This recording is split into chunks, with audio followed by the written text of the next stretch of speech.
Bom dia. Guia, meu Deus, pelas veredas da justiça, por amor ao teu santo nome. Hoje o tema será o livro de Juízes. Um período de 350 anos marcado pela desobediência, pela tragédia, pela rebelião e por todos os tipos de atos que culminaram trazendo para a nação de Israel muitos juízos do Senhor.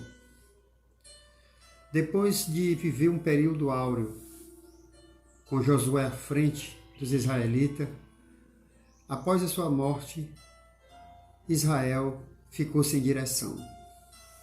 E o livro de Juízes termina assim, que cada homem fazia o que era correto aos seus próprios olhos, ou não o que era errado. Fica bem claro que tudo era certo aos olhos dos homens naquele período triste de 350 anos do livro de Juízes até chegar a Samuel. Israel entrou num período de decadência que não se tem explicação. E eu mesmo até hoje não entendo como Israel pôde viver de uma forma tão absurda depois de tantos feitos e maravilhas que o Senhor operou naquela nação. Eu acredito que por conta daquela geração que viveu com Josué, que viveu com Moisés, não está mais presente. É como um novo convertido. Ele vem com aquele fogo, ele vem com aquela vontade, ele vem com aquela fome na palavra, com a fome de ir para a igreja, mas se não estiver alicerçado realmente com a base espiritual em Cristo, aos poucos ele vai esfriando. E assim foi com Israel. Viveu um período áureo, aquele famoso versículo de Josué 24:15, se não estou enganado, em que fala: eu e minha casa serviremos ao Senhor. Se vocês quiserem servir aos outros deuses, que sirvam, mas eu e minha casa serviremos ao Senhor. E a história de Juízes, ela começa e termina de uma forma lamentável com este versículo, porque os homens estavam fazendo conforme a sua vontade, conforme o seu desejo. E Deus escolheu as coisas loucas deste mundo para confundir as sábias. E no livro de Juízes não foi diferente. Baraque, para ir para a guerra, teve que ser exortado por uma mulher, Débora. Não teve coragem, não teve alento de enfrentar aqueles que estavam oprimindo Israel. E dependeu de uma mulher, do encorajamento dela para ir à batalha.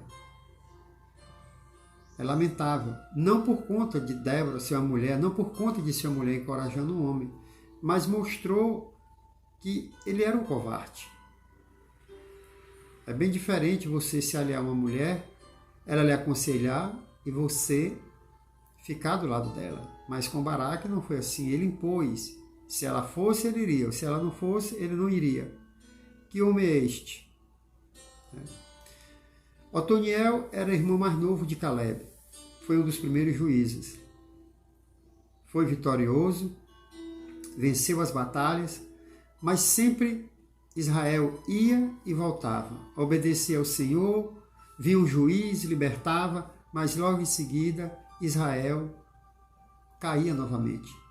Tornou-se um ciclo vicioso até a chegada de Samuel, que estabeleceu, foi o último juiz, e estabeleceu uma comunhão maior com Israel, e finalmente veio a monarquia, onde Israel mais uma vez cometeu outro pecado ao rejeitar ao Senhor. Mas aí é outro tópico. Depois nós tivemos Jefté, que fez uma promessa muito louca, que se ele vencesse os seus inimigos, a primeira pessoa que ele encontrasse na volta da sua batalha ele ofereceria a Deus em sacrifício. E Israel venceu, e na volta para casa, Jefté depara com a sua filha. Não devemos ser precipitados no falar. Jefté foi precipitado nas suas promessas e pagou um preço muito caro, porque as nossas palavras têm que ter prudência, está em Tiago, está no livro de Eclesiastes. Se nós não podemos cumprir, é melhor nem falar, é melhor que fique calado. Gideão, com seus 300 homens, venceu os midianitas. Um homem pobre, mas que depois criou um éfode,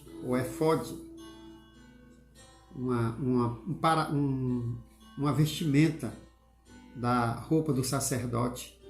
E aí a idolatria reinou em Israel. Abimeleque, seu filho, usou disso aí, mas morreu de uma forma ignorada. Finalmente veio o grande juiz Sansão. Foram vários juízes. Jair, Eude, o canhoto. Deus usou um canhoto para vencer os seus adversários. Eglon, o rei gordo, Jabim e tantos outros reis foram derrotados pelos juízes. Mas Israel continuava sempre indo e vindo. Um ciclo vicioso no período de 350 anos de juízes foi terrível para Israel. E aí veio Sansão, da tribo de Dan, um nazireu. Este homem Deus usou de uma forma maravilhosa. Com a queixada de jumento ele derrotou 1000 homens. Mas Sansão quebrou todos os votos de um nazireu diante do Senhor. Bebeu, chegou perto de animais mortos, casou com uma mulher que não era da sua tribo. Enfim, o perigo dos casamentos mistos. Mas Deus, no final da vida de Sansão, o absolveu, porque houve um arrependimento. E naquele dia, no templo de Dagon, Sansão derrotou mais de 3.000 filisteus. Matou na sua morte mais do que matou em vida. Depois desse período, a decadência foi bem pior. Mica roubou sua própria mãe e recuperou o dinheiro e construiu uma estátua que serviu de idolatria em Israel. A tribo de Benjamim foi praticamente massacrada. E Finéias, da linhagem de Arão, sacerdote, foi que levantou a tribo de Benjamim, porque a tribo foi massacrada, não tinha mais homens, foi dizimada numa batalha. Meus amados, a desobediência e irreverência a Deus traz consequências desastrosas em nossa vida. E no período de juízes não foi diferente. Deus levantou Eude o canhoto, Baraque um covarde, Gideão um homem humilde. Levantou pessoas humildes para derrotar aqueles reis poderosos que naquela época, na Idade do Ferro, tinham até carruagens. Mas Deus prevaleceu. Foi o caso de Gideão, que derrotou os midianitas. Mas Israel não acordou. Israel idolatrou, ignorou, desobedeceu e se tornou uma nação covarde e idólatra.